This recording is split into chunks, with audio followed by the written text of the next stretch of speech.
is that the National Security Agency itself is developing quantum computers for encryption, for financial markets, for nuclear missiles, and things like this.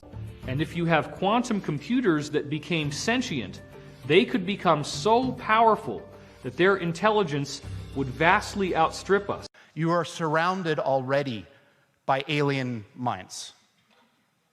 The bots that Russia used, together with humans, to influence the US election had a goal.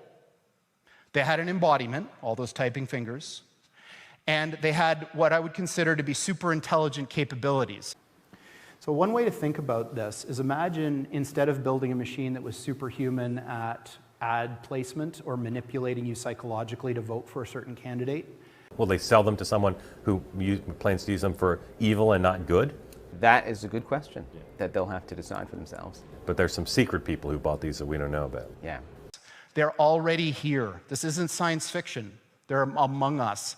And we're not prepared to have the discussion about what they should be designed for. And this is really, really critical, because if we choose goals for our machines that are contrary to our goals, we're going to be in competition with them, and we're not going to win. The future, I think, is going to be wonderful and terrific, but our place in it isn't guaranteed. If we make bad decisions, the future could turn over to our machine children and not our biological children.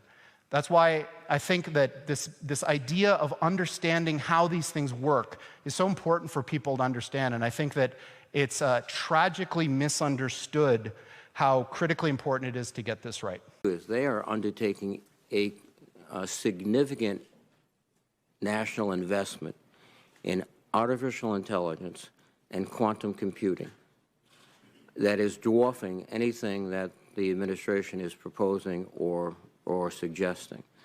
If artificial intelligence has even half of the benefits that its promoters claim, it is going to be extraordinarily disruptive. Quantum computing has a capacity to undercut cryptology as we know it, and the experts can correct me if I'm wrong. Some of the mechanisms that quantum computing can generate could, based on infinite measurements of gravity, detect devices underground and under the water, which for anybody who's a submariner, you've got to be wondering. So where is our national Manhattan program for AI and quantum computing that will match the Chinese?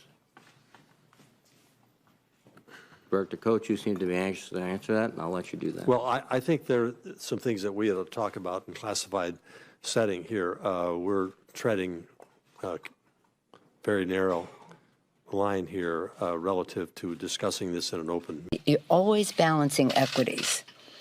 The equity of the truth being known, made known to the American people. They are owed the truth. Uniting our country, keeping our country united when is one in furtherance of the other, or is one to the detriment of the other.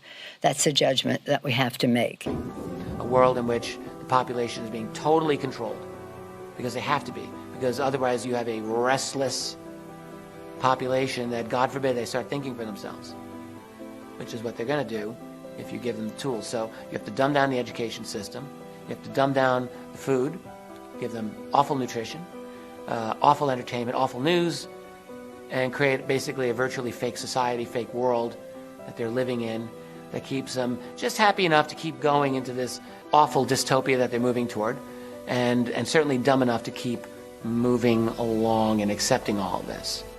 That's really where we're going.